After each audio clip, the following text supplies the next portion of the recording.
Hello दोस्तों, एक बार फिर से आप सभी का स्वागत है हमारे इस यूट्यूब चैनल पर। और आज हम बात करेंगे एक ऐसे टॉपिक के रिगार्डिंग जो बहुत ही इम्पोर्टेंट है।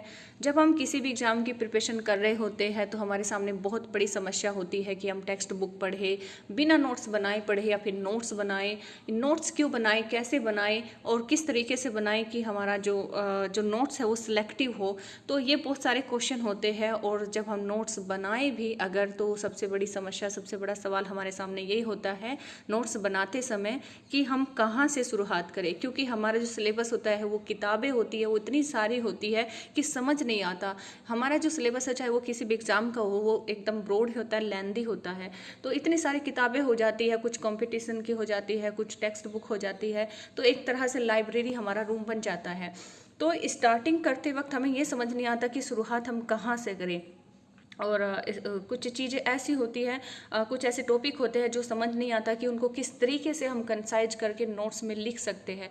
और ये नोट्स हमें कितना बनाने पड़ेंगे और कितने क्या चीज़ हम इसमें छोड़ें, क्या इंक्लूड करें। और कई बार तो दिमाग भी बहुत ज़्यादा हैंग हो जाता है, ख़राब हो जाता है और ये सोचते हैं कि चलो डायरेक्ट बुक से ही पढ़ाई करते हैं और नोट्स बनाने का आइडिया ही माइंड से एकदम डिलीट हो जाता है कि नहीं बनाएंगे नोट्स, भाड़ में जाए। लेकिन नोट्स एक अच्छी चीज़ है, अगर आप इनकी इंपॉर्टेंस के बारे इसकी इंपॉर्टेंस जानो तो बहुत अच्छी चीज़ है।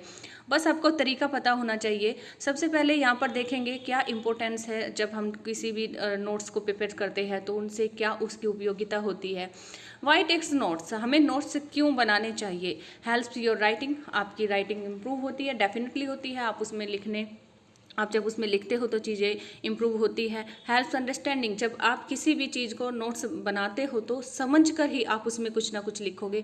ऐसे ही एज इट इज़ उतार दोगे तो उनको नोट्स नहीं कहा जाता है। आपकी जो मेमोरी होती है उसको एक IQ लेवल को इंक्रीज़ करने में, बढ़ाने में आपकी मदद करते हैं आपके नोट्स। और एग्ज़ाम के टाइम पर जो हेल्प करते हैं कि आपका बहुत टाइम आपके पास में कम होता है तो रिविज़न का टाइम मिल जाता है। इतनी सारी बुक आप कम टाइम में रिवाइज नहीं कर सकते हैं। और यूजफुल रिकॉर्ड ऑफ इंफॉर्मेशन, जो एक तरह से सिलेक्टिव और इलेक्टिव इंफॉर्मेशन होती है, वो यूजफुल जो इंफॉर्मेशन होती है उनका एक रिकॉर्ड होता है। या फिर कह सकते हैं कि जो नोट्स है वो नोट्स ना होकर आप उनको रिकॉर्ड कहते हैं। तो इतनी सारी उपयोगिता होती है एक नोट्स बनाने की। तो आज जैसे कि हम बात करेंगे यहाँ पर मनोविज्ञान के नोट्स किस प्रकार से बनाएं, क्योंकि हमारा जो आज का टॉपिक है वो यही है। तो एक सवाल आ जाता है हमारे सामने कि हम मनोविज्ञान, क्योंकि साइकोलॉजी इतना एक्सटेंड सब्जेक्ट है, तो हम टेक्स्ट बुक से बनाएं या फिर कंपटीशन की जो बुक होती है उनसे हम नोट्स बनाएं। तो देखो इसमें दोनों चीज़ें मदद करती है। जैसे कि यहाँ पर हम यूनिट देखेंगे, एक शिक्षा शास्त्र होता है पैडागोजी, एक चाइल्ड डेवलपमेंट होता है जिसे बाल विकास बोलते हैं, एंड एक एजुकेशनल साइकोलॉजी होता है जिसे हम शैक्षिक मनोविज्ञान बोलते हैं। इन 3 यूनिट को अब कम टाइम के रहते हम किस तरीके से हम इनको कवर कर सकते हैं, क्योंकि बहुत ही एक्सटेंड होता है।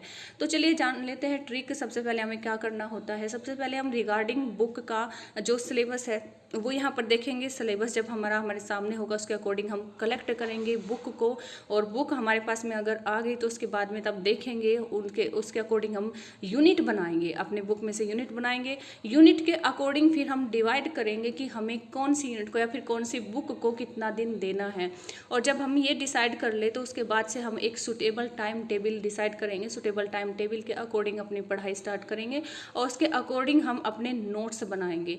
नोट्स बनाते वक्त आपको इस बात ध्यान रखना है कि आप बड़ी से बड़ी बातों को 3 से 4 पेज पर या 5 से 6 पेज पर जो बात लिखी है उसको एटलीस्ट 2 पेज पर आप कवर करो, और तभी वो नोट्स इफेक्टिव कहलाएंगे। और इतना सब कुछ हो जाने के बाद में उन्हें रिवाइज करना मत भूलना, क्योंकि अगर आप रिवाइज नहीं करोगे तो आपका कोई फ़ायदा नहीं होगा इतनी सारी मेहनत करने का। और इतनी सारी मेहनत अगर आप करते हो तो कम से कम आप देखो, जाँचो, एक बार उसको रिवाइज करो, तभी आपको आपके नोट्स सुटेबल और आपको हेल्पफुल लगेंगे। तो अगर ये वीडियो आपको हेल्पफुल लगी तो चैनल को सब्सक्राइब करना ना भूलें। सब्सक्राइब करने के साथ साथ में अगर आपको ये वीडियो अच्छी भी लगी है तो सीधे आप साथ साथ में इसको लाइक भी कर सकते हैं।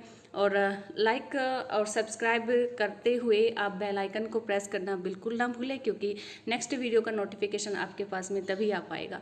Thanks for watching.